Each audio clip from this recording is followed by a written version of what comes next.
Hey, I want to welcome everyone here for another lively week on The Big Picture with myself, Grant McGaw, and Chris Principe. He's a publisher of Financial IT, a very well respected media publication that goes out I think, throughout internationally. He'll clarify that, but I'm pretty sure it's international. They're going to be coming out with a new publication, I think, in September. As a matter of fact, make sure you get that.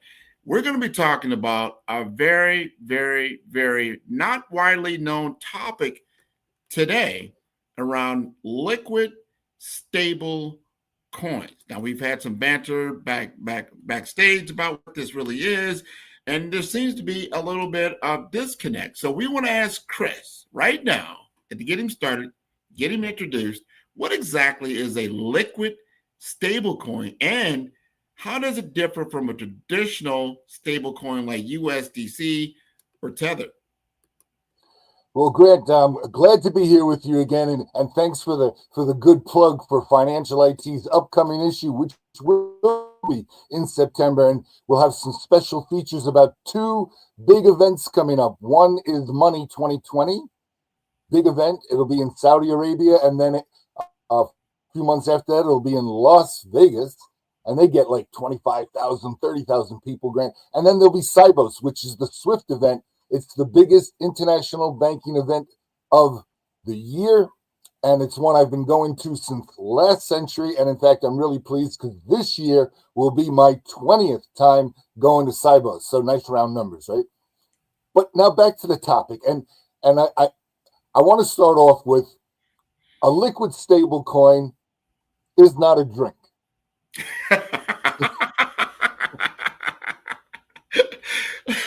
It was almost like you had to be there because when he said liquid stablecoin, I thought, is that something you could get at a bar? And he said, maybe. What you got in it? So tell us what you got in this drink, Chris. And Grant, our producer, Mr. Anthony Weeks, got right involved in the middle of that also. So it was a bit lively, but it's a bit far from the reality of a liquid stable coin. And I do suggest that there should be some bartender out there somewhere who can come back to us one day and say, this is the drink that you can drink, liquid stable coin, okay? And tell us what it's in. Hey, that'll be my new favorite drink, liquid stablecoin, right here. All right.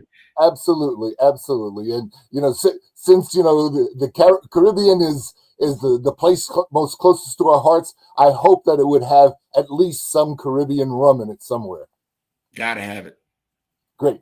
So yeah, let's get back to this now because it's really interesting. And I mean, when we talk about a liquid stable coin, we talk about something that has immediate value and can be transferred immediately, like a US dollar, British pound, or euro, right?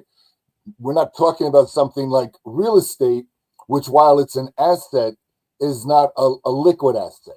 To be able to get your money out of it, you would have to find a buyer who would be willing to agree upon a price and then give you the funds, right? It's both are assets.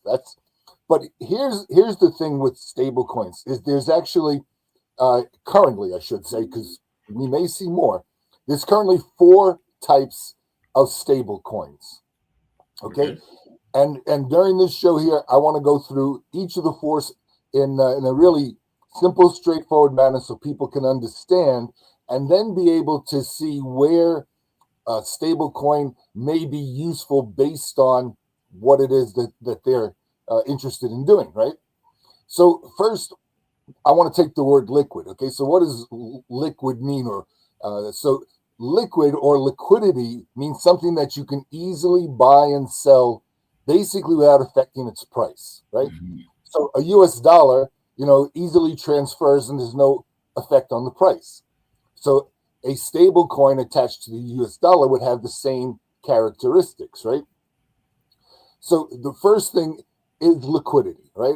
Always, you're looking on a liquid stable coin, you're looking for a coin that is going to be liquid, right? So now we'll talk about each of the four types, and I'll just give you briefly what they are. And like I said, during the show, we'll dive a little bit deeper into each one of these, right? So the most popular and certainly fits our criteria for today's show of liquid stablecoin is a fiat collateralized stablecoin. Okay, so this is a stablecoin that's directly one-to-one with a major currency, whether it's US dollar, British pound, Japanese yen, Chinese renminbi. It's always one-to-one with that particular currency. So it, in effect, becomes the same as, you know, having $100 bill in your pocket as having $100 worth of a stable coin. Okay. I mean, the main difference is you can have a US dollar that's physical. Stable coins, of course, are not physical. You can't hold them. But right, totally digital. Right. And in today's world, look, most of the money that we see, use, and move is digitally. We're not seeing bills as frequently as, say, we did when you and I were young, Grant. And absolutely, absolutely. That's true. Right? You know, we like to say cash is king until it wasn't. And credit was king until it's not. And today, crypto is king until it isn't, right? So that's kind of how we work. So number one is the fiat collateralized stable coin, which truly is a liquid stable coin, right? Number two is a commodity-backed stable coin. So this is a stable coin that's backed up typically by gold, silver, for instance, could be used, real estate could be used, art could be used, any of these assets that have a stable value and a value that is identifiable. So in other words, if you have a piece of art and you've gotten somebody like, I don't know, Sotheby's auction house to certify that this Picasso is a Picasso, for instance, and give you a estimated or a value based on what the market is at the moment, right? And that then can back up your stable coin as the asset. Same with real estate. You know, if you have like you do, Grant, a building in Manhattan, right? Yeah. You have a building in Manhattan, and you have it appraised, and the appraisal value is, I don't know, $100 million. Yeah, you could use that as backing for a commodity-backed stable coin. Then the third kind we have are crypto collateralized stable coins. So these are stable coins that have a one-to-one value to a cryptocurrency. And in most cases, what we've seen is it's been more of a basket of cryptocurrencies, so that there's a medium value and you don't get affected as much by the volatility, the highs and lows of the cryptocurrencies going up and down in value, right? So just like we do in the fiat world, where we use a basket of currencies to stabilize what goes on in the global economy, it's the same thing here. They're using different cryptos in most cases to stabilize their stable coin. And then the last kind is a stable coin that's based on an algorithmic process behind the scenes. So what I mean by that is that you have an algorithm, right?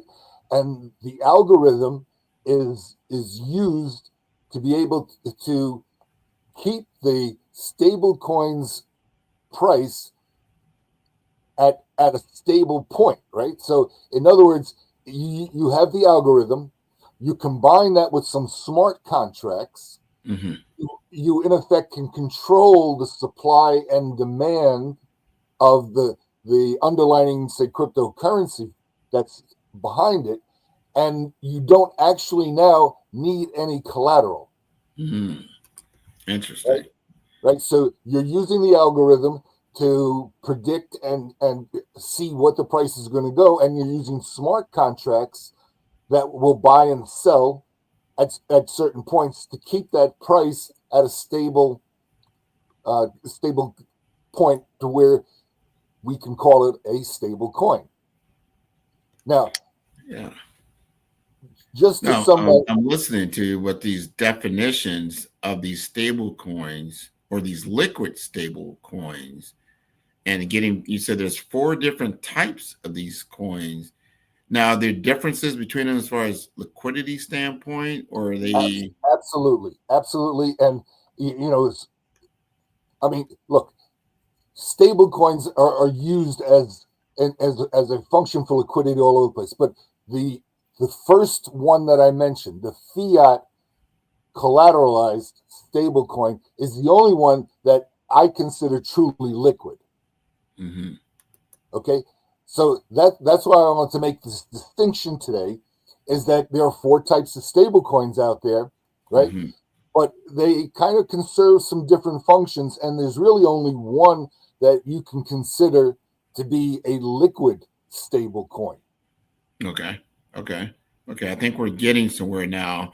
Hopefully now the audience kind of understands there's stable coins, then there's liquid stable coins, and there is a difference between those two. Now, my understanding is about liquidity, and that definition of liquidity really is about, I think it's about speed, or immediate transaction life, right? Okay. Liquidity Yeah. is life kind of thing.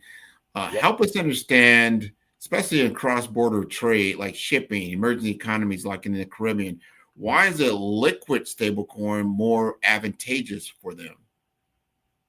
Well, great. You actually made a really good point there. And, when you talk about the liquid part of a stable coin that has a liquid, or what we consider liquid, it has that liquidity that's instantly transferable, rather than a collateralized stable coin, which has an asset or a cryptocurrency or a digital mechanism to be able to keep it stable, right? So, Mhm. when we talk about the banking community, which absolutely is the one of the critical pieces in global trade, right? There, we're going to be strictly talking about a liquid stable coin that's fiat collateralized. So whether that's the dollar, the pound, the euro, the banks themselves will be using that fiat collateralized stablecoin to facilitate trade, along Mhm. with other things, but in particular to facilitate trade. Interesting. It's Yeah. facilitate trade for that reason.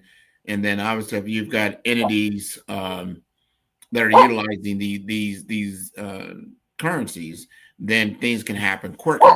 That was my understanding, is that it's like having a check you can't cash if you just have a regular stable coin, a regular cryptocurrency, because timing probably is everything. And that's why a liquid stable coin can drive some great, I would think, transformations in the regions like in the Caribbean, because they reduce the settlement time from days to seconds, which I think is super important. So you're not waiting around waiting for this thing to finally become available in your bank account, so to speak, right? So if it's liquid, it's immediate. That's my understanding. Is that right? Yes, Grant, and that is correct, because crypto payments, whether it's a stable coin or any other crypto, the movement of crypto is independently over the internet and can literally move in seconds. No more than a few minutes. And there's some differences. Bitcoin tends to be a little slower than some of the other cryptocurrencies, but in any case, it's as fast, or certainly faster than the bank. I will note one thing with the banking community here in the U.S. is that there is the payment system that all the U.S. banks are pretty much part of, which is called Zelle, and Zelle can actually move money from your account to somebody else's account in also a very quick time. You see, Grant, it's not that the technology is not capable. The technology is there. It's been there for a long time. Mm-hmm. It's the banks themselves that have kept us slowed down, that keep us from moving our money quickly, from in the past, requiring us to wait overnight in most cases to move money. And let's face it, it's to the bank's advantage. If they hold your money In fact, it's not your money at that point, right? Because it's out of your account, but it hasn't gotten into the other person's account. So if they have this float money overnight, they're gaining interest. And you think about, millions of transactions worth a variety of different values. It adds up pretty quickly. And and we've talked about it before, Grant, indirect income. Indirect income. You said it, man. We're gonna come back. We're gonna break this down even further because it's so interesting to understand these nuances so you know exactly what you're engaging in. So we're gonna go for a break, then we're gonna come right back. Thanks a lot, Chris. Third Wall Street is a new emerging global capital markets formation and structured trifactor financial hub at the U.S. Third Border in St. Croix, U.S. Virgin Islands, in the Caribbean and Latin America. The new Third Wall Street is the home of the Alexander Hamilton Financial Center and named in honor of Alexander Hamilton, an American founding father, first U.S. Treasury Secretary, and architect of the U.S. financial system and modern America. Third Wall Street is located in a U.S. National Heritage Area, Opportunity Zone, and the boyhood home of Alexander Hamilton in St. Croix, U.S. Virgin Island, connecting 3 financial hubs in the Americas by way of new innovative financial technology and markets: New York Wall Street South, Brickell Avenue, Miami, and Third Wall Street in St. Croix, U.S. Virgin Islands, and established the new Caribbean America's single economy zone, developed by SETI Case Capital Markets. Third Wall Street will transform financial markets, improving access to capital worldwide. Visit www.thirdwallstreet.com to learn more.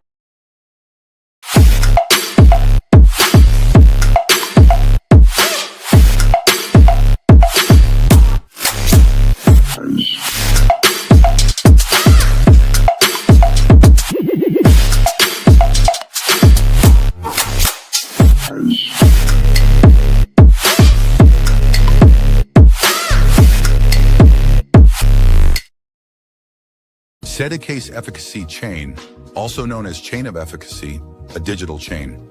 A chain is only as strong as its weakest link. Educate, efficiency, effectiveness, and evolve. So whether you are doing market research, studying, doing market analysis, or making a critical financial decision, get the latest breaking, developing market news in the cryptocurrency markets at www.efficacycoin.com. Efficacy Cryptocurrency News is powered by Case Capital Markets.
All right. I'm glad we are back.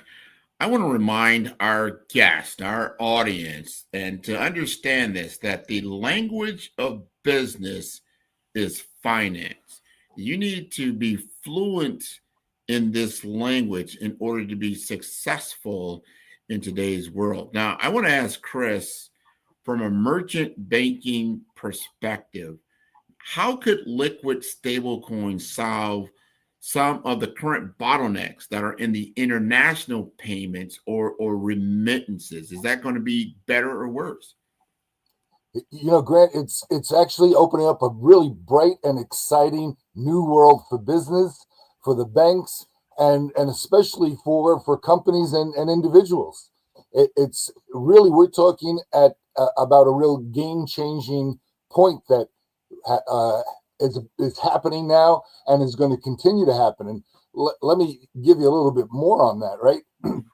Okay, so when we look at banking, and currently a lot of this is fueled by what's going on in the current administration of the United States government, where they have come in and, unlike the last administration, are very crypto friendly, very technology friendly, and really have made a point to say that in those two areas, and let's just call it innovation, that the U.S. should be the global leader in innovation. And, there's a lot of people who have said that we have fallen behind on that over the last, I'd go as far as saying decade or two, but that's been one of the things that has helped this country build and become what it is the fact that its innovation has always been encouraged. So nice to see that we're back to that.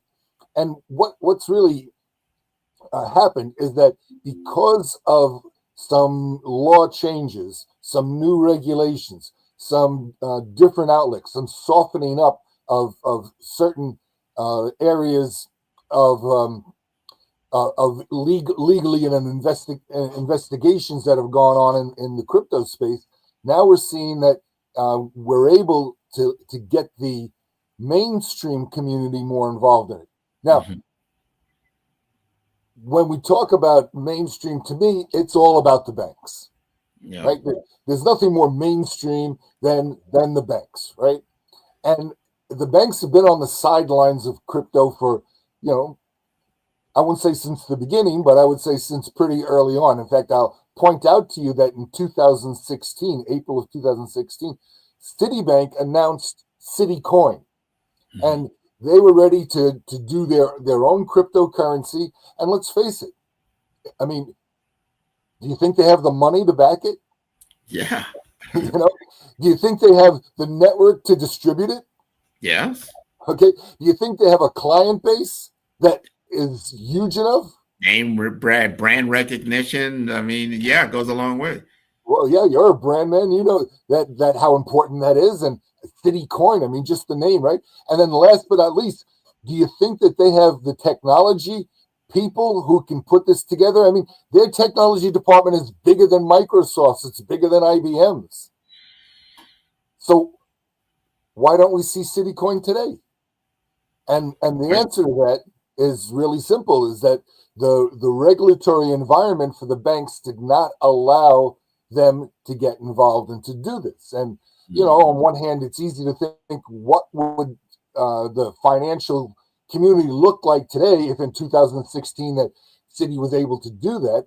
But, that's the past. Now we're today. Now it's the future.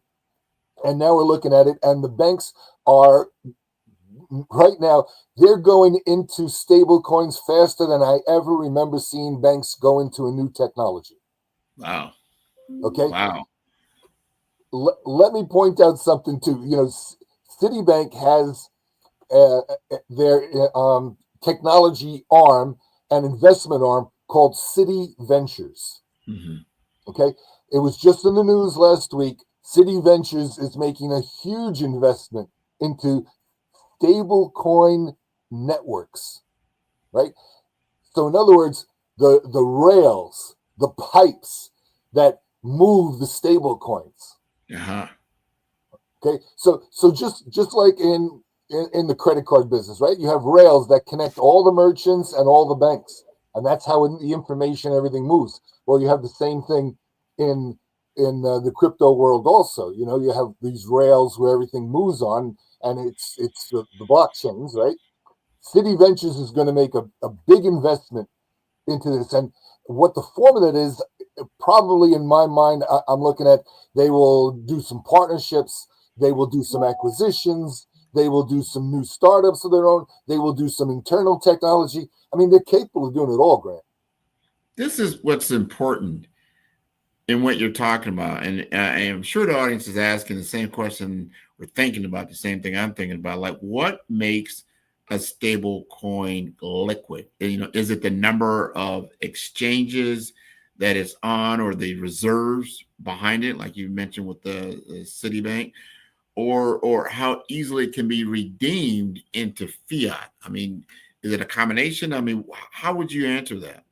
Well, Grant, I would say that it's much more the last two. that you had said. I mean, it's certainly the speed in which it moves, and which, in effect, it is that fiat currency, right? There's really not a true conversion going on like you see in other areas. USDT, right, which is called Tether, is the largest stable coin out there right now, and it is backed and tied to the US dollar. Okay. Right now their market cap, Grant, is over $165 billion. Wow. Okay. Yes. This is not small. This has been growing for a long time. It's not, don't think that this is something that started yesterday. This has got real value behind it and real money behind it. So remember now, when USDT is backed 1-to-1 to the US dollar, they have the verifiable funds behind it.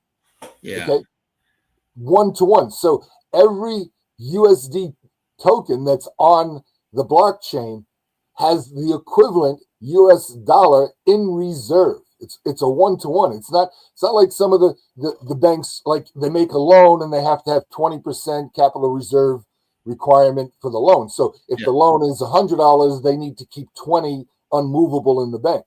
This is a complete 1-to-1. And in fact, it's actually more, because what USDT, what Tether has done, what's USDC, the number 2 coin, what several of the fiat collateralized coins have done is they've taken their money and invested it into things like US Treasury bonds. So now their reserve is secure, and they're making some interest on it. Interesting. All of this is very interesting, how you're putting this, together, that you really, to me, is on the liquid blockchain, the stable coin. Now you've got, it's less risky. You've taken a lot of risk out, if you're using a liquid stable coin that can be immediately transferred into fiat currency, and probably vice versa. I still want to understand the risk, because if you're not liquid, or a less liquid stable coin, what kind of risk does that pose, like to an investor or an institution, and how can those risks be managed within a regulated framework like CEDICase?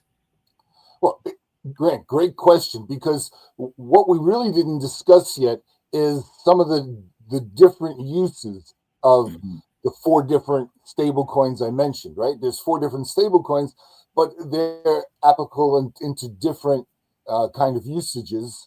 Or, if you're comfortable with the same usage, certainly it's capable of doing it. So, again, fiat collateralized stable coins, which are the biggest right now, which are the ones that the banks will use, which are the ones that will drive global trade going forward. And they'll do that because, again, it's almost instantaneous. The cost is extremely low to do these transactions. Cross-border means nothing on the internet, right? So that's not an issue. And you're able to move. The value doesn't matter either. We're not limited to a certain amount of value that can be moved. The technology doesn't care if there's 1 0 or 7 or 10 zeros, right? It can move. Right. It's just a number, right? It can move the value.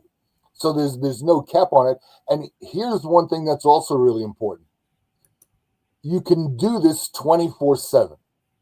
No more waiting for when the bank is open. No more having to, send your payment and know that over the weekend it's not going to get received, and likely it's not going to get received on Monday, but Tuesday will show up. Right. It's again that float. The bank will. When you pass a check or write a check on whatever Friday, it's not going to pull out of your bank account till, like say, the following week. But this is more instantaneous for certain transactions. Right, and it is pretty much the case of being near instantaneous, right? So that's the big part there. Now, when you talk about and let me just, so people understand some of the coins that are out there, I just want to talk really quick about the top 7 coins. Okay, number 1 is USDT, which is Tether. It's by far the biggest, right? Then you have USDC, which is also very well capitalized, and it's issued in a combination between the company Circle and Coinbase, who's the number one exchange in the U.S. and really dominates the U.S. market, right? The number 3 one is interesting because it's pretty recently come out, and it's been issued by PayPal, okay? And it's called PYUSD. Okay, so it's built on PayPal's what now is a massive global payments network, and it's fully backed by US dollar reserves. So they're becoming a player, and they intend to be a real player in this, right? Then number 4 is going to be one that people will recognize the fact because it's Binance. Binance is the world's largest exchange out there. Binance has their own crypto coin, which is in the top 10 and well used, well respected. They have also now issued their own stable coin along with a company called Paxos. And for those who don't know, in crypto, they're a payment system, very big payment system. And the Binance, which is called BUSD stable coin, is fully backed by FDIC insured accounts.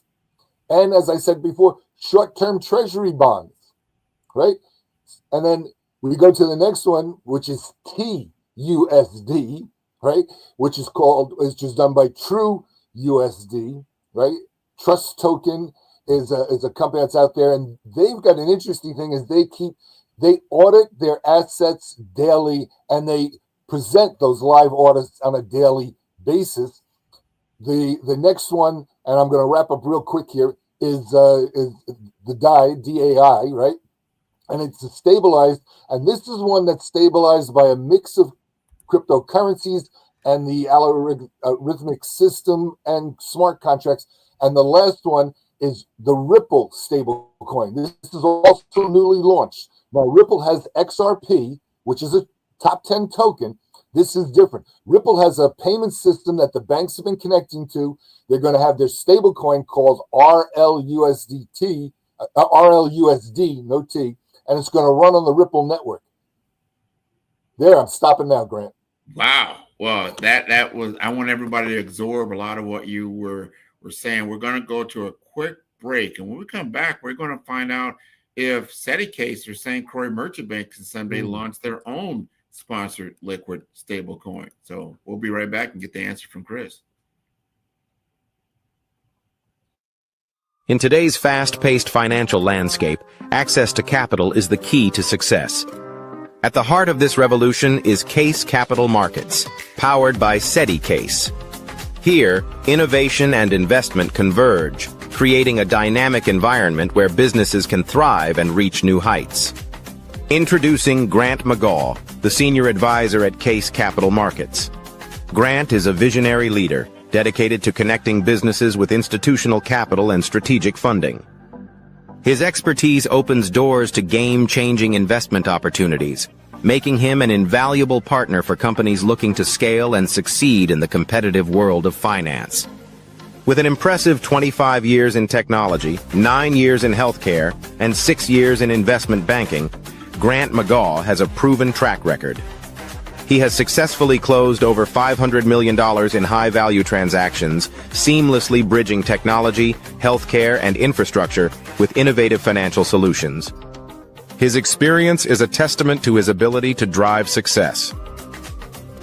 CASE Capital Markets offers businesses direct access to over 32,000 venture capital firms, private equity funds, family offices, and institutional investors. This network empowers mid-market companies with under $100 million in revenue to scale beyond their limits, unlocking unprecedented growth potential.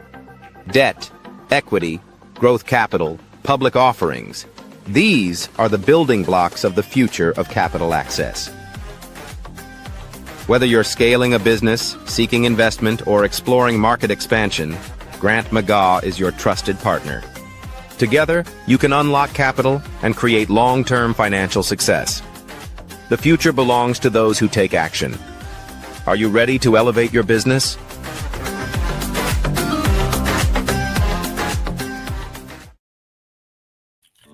Reimagine a world where the Caribbean is seamlessly connected, where our people, our cultures, and our economies move freely across the islands. This is Connect Caribbean, more than a ferry service. It's the heartbeat of a new era, an era where economic opportunities expand, where trade flows freely across our seas, and cultural exchange flourishes.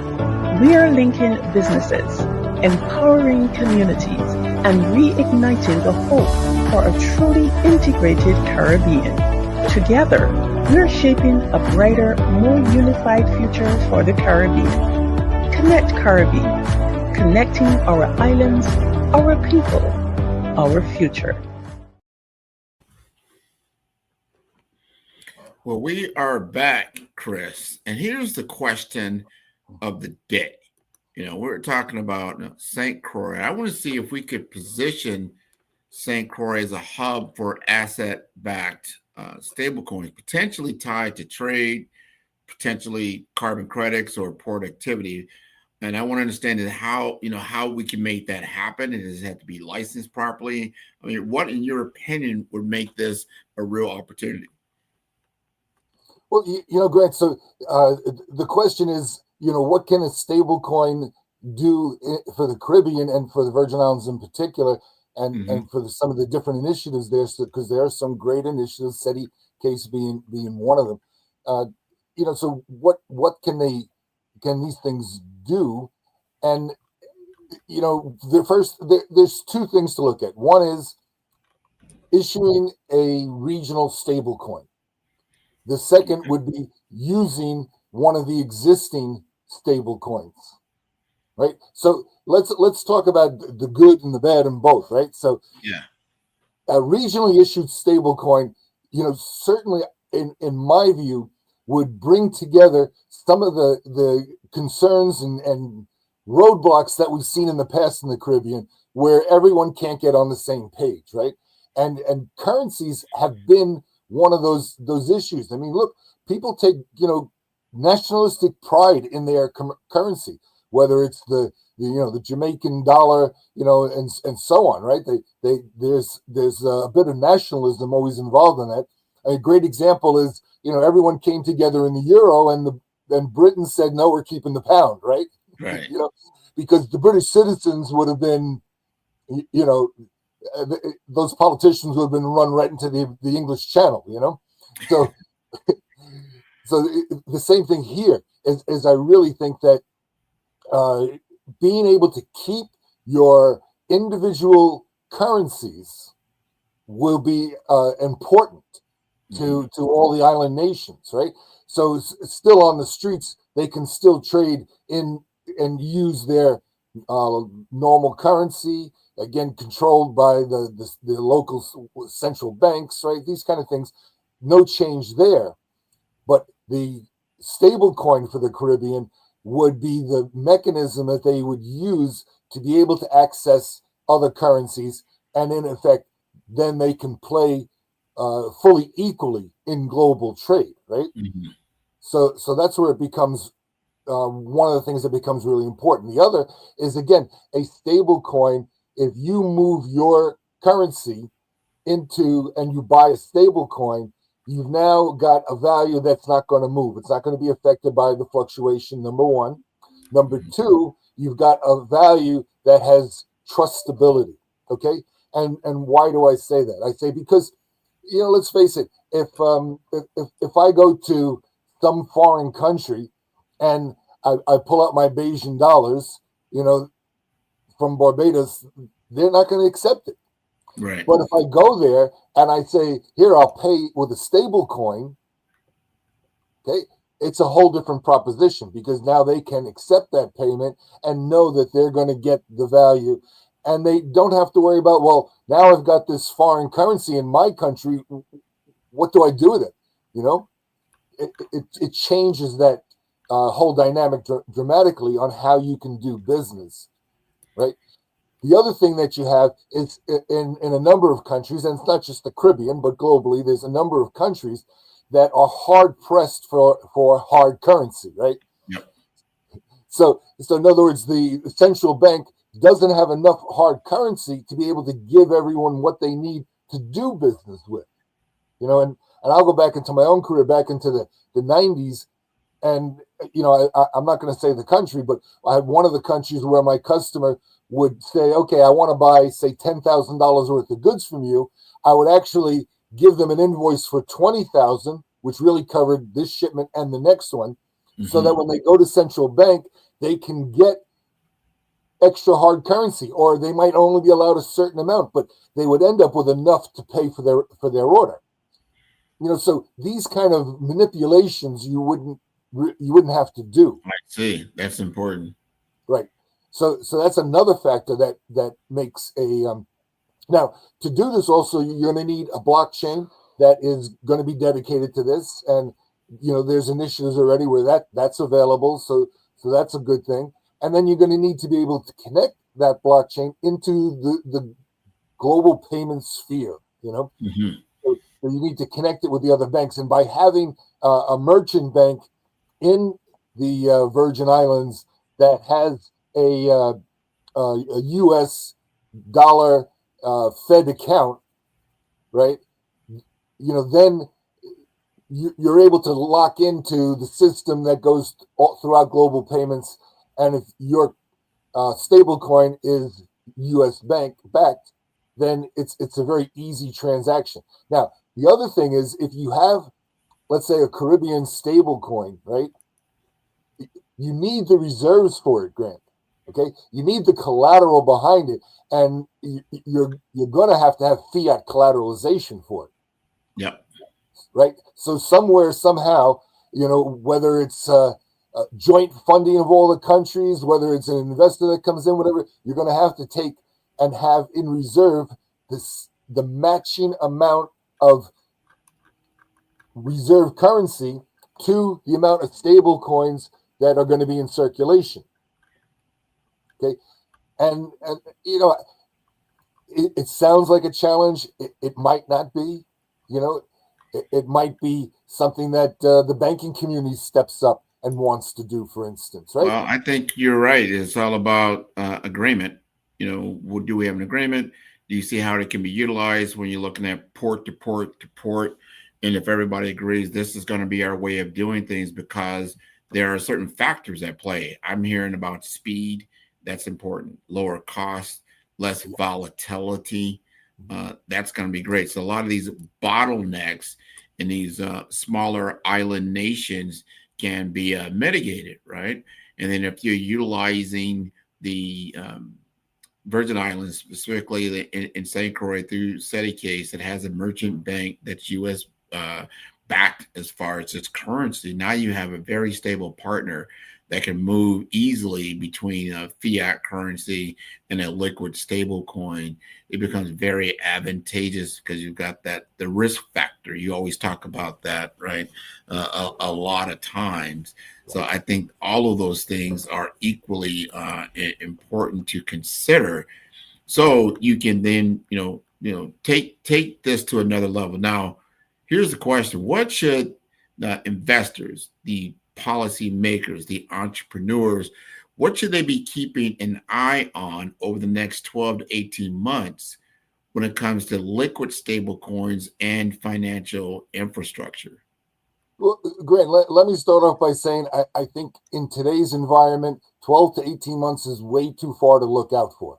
Because I think right now we're in a cycle that we're going to see a lot of movement in the next 6 months. By the end of the year, we're going to see, some real changes. And it's kind of interesting is, when is some more additional regulation going to come out in the U.S., right?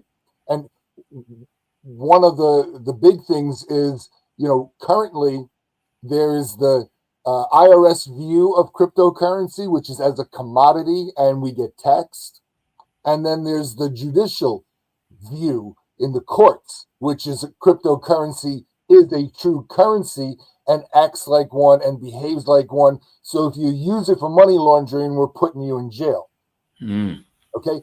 So it just can't continue that the U.S. government has it both ways, right? Because it can't be two things at the same time. Right. And there is legislation going through right now that will put cryptocurrency on par with the other currencies. Okay, so just to sum that up really quick, and we'll get going. But so there is a big discussion right now: is will that pass before the end of 2025? Which means that we probably won't have tax responsibility for cryptocurrency in 2025, which would make a lot of people happy, I'm sure. Or will it actually happen in the beginning of 2026, which means the government gets one last chance to collect a lot of tax money from cryptocurrency before they actually change it? Just something to think about. That's very interesting. We're going to go to break, and then we're going to come back. We're going to sum this entire discussion up on liquid stablecoins. See you soon. TravelShare. It Marketplace is an innovative, dynamic, user-friendly, and fully comprehensive global travel marketplace, featuring all Caribbean islands as a premier destinations. TravelShare. It Marketplace featured daily travel news, arts, culture, events, travel weather news, individuals' remote work, flex time, paid time off, family leisure time, and travel deals to better connect the U.S., Caribbean, and the Americas worldwide. So no matter where you want to travel in the world for work or leisure, working remotely or on vacation by yourself, with friends or family, whether by air or sea, TravelShare. It Marketplace makes it easy to get you to your destination. Book now at www.travelshareit.com.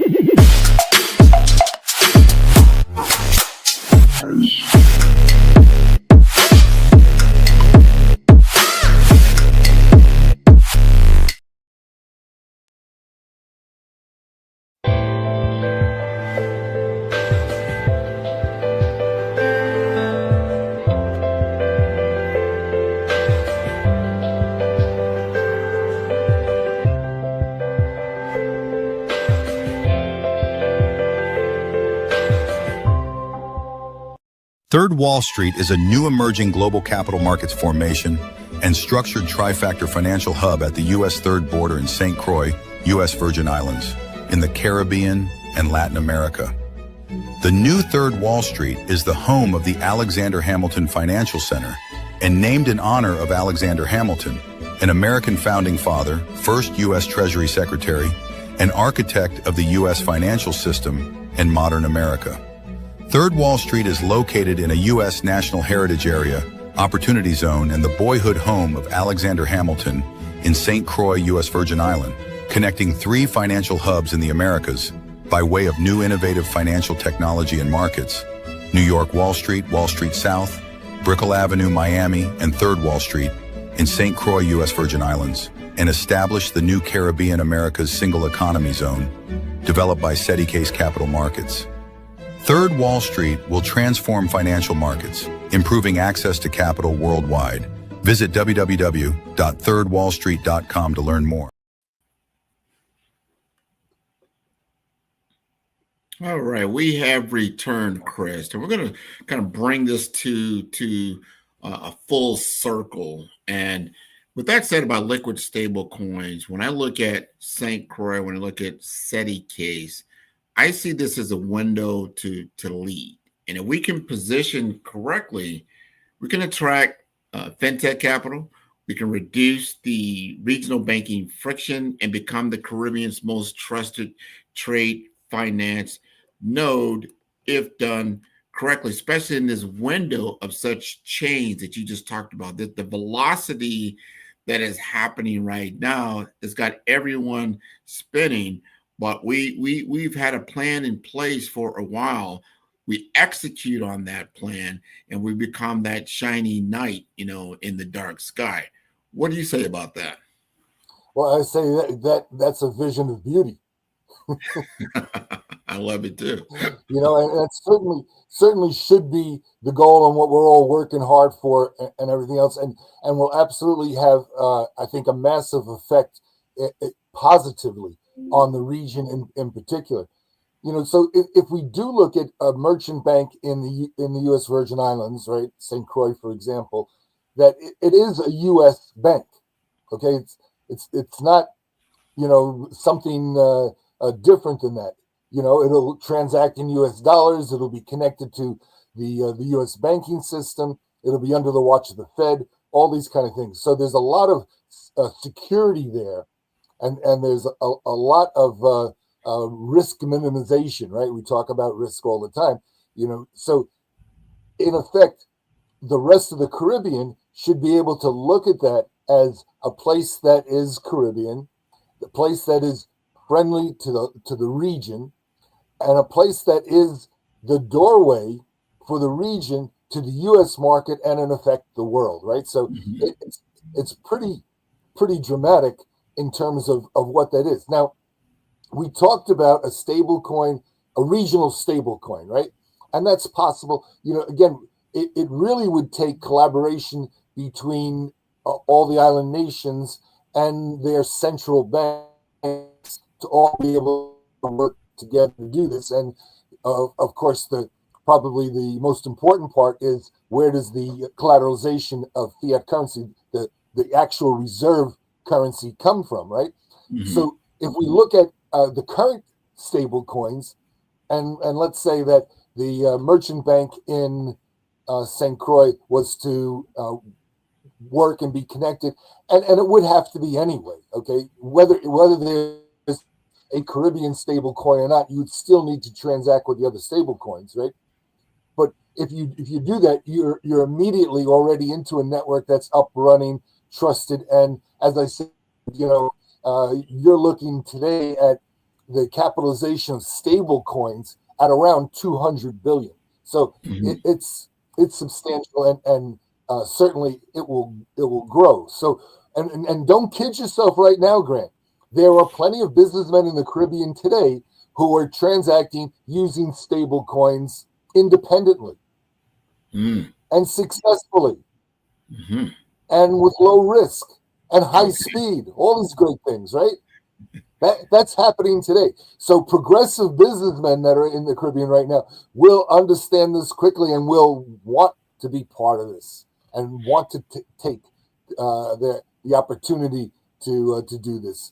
You know, and one of the other things that we didn't touch upon, but we should really look at, is I believe there's such a big opportunity for inter-Caribbean trade, right? Yes. And there's the two main reasons in my mind why that doesn't happen to the extent that it can and should, why that hasn't been exploited to the benefit of both sides, is one, transportation is very difficult. And as we know, we have the Carib Connect ferry service coming online, which will start with a small network and I think quickly grow. And so we have some benefit there. That's been one of the issues. And the other issues is the issue of different currencies. The stable coin steps right in there and solves that issue, right? So I think that there's a lot of inter-island trade that we can start to see to grow and be able to benefit of the different economies, you know, locally. And that's something that I think to date has really been missing. 100% missing. That's the whole, one of the biggest problems right now. They're not talking to one another. You know, we're all talking a different language, and if we start getting aligned, you see the benefit of that. I want to see Guyana as a part of that. I think they're also part of CARICOM right now. So now you have South America, you have Central America, you have all the Caribbean, the entire archipelago, and then you have the U.S. president through St. Croix and also Puerto Rico. That all of that is all right there, can become a very major regional player, and it can take a lot of the issues that are happening on the islands when it comes to scarcity in electricity, things like that. The problems associated with healthcare is a major thing. You brought up one the elephant in the room around, money laundering, things that are happening outside of scope that, kind of, puts a dark eye on certain things. Can it be trusted? So when you have this level of trust now in the financial system that is backed and regulated and can be easily accessed throughout the Caribbean, throughout the Central South America, that whole corridor now becomes open.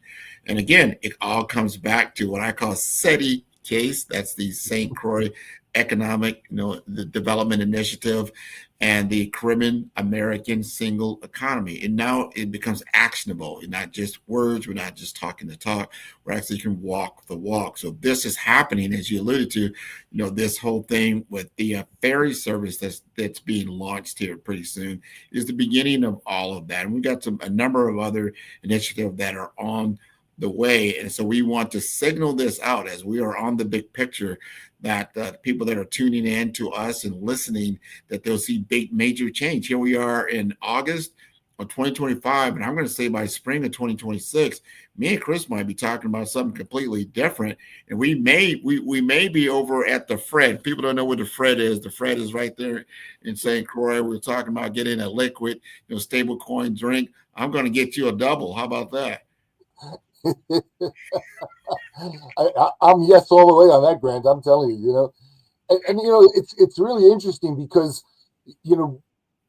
there's an opportunity right now for the Caribbean nations to really integrate much closer into the rest of the world, and certainly much closer with the U.S.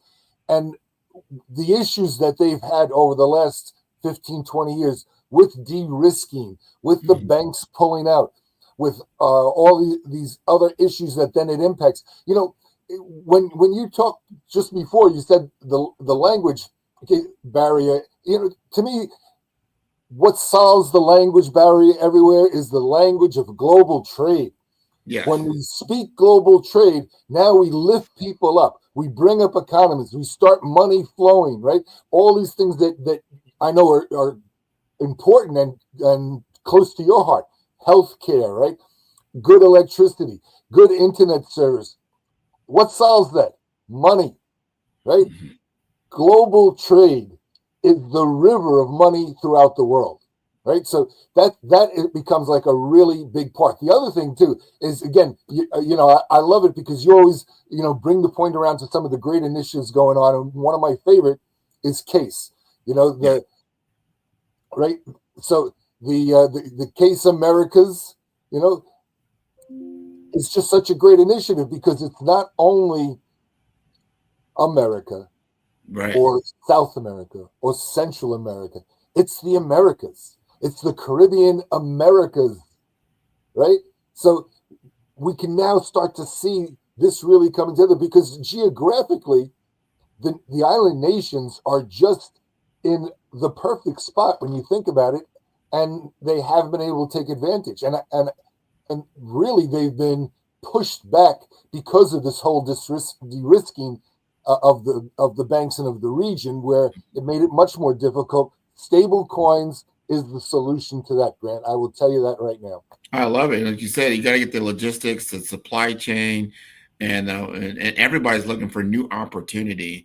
And then when they see an underserved, underrepresented area that has great potential, every businessman in the world looks for those kinds of opportunities to invest in, and they look at, say, hey, I can get an ROI pretty quick out of that. That's the return on investment that can take place. And then when they do that, just like anything else you do in life, you want to make sure when you take that next step, that it's a stable step, that I'm stepping on solid ground. And I think we're stepping on stable coins today.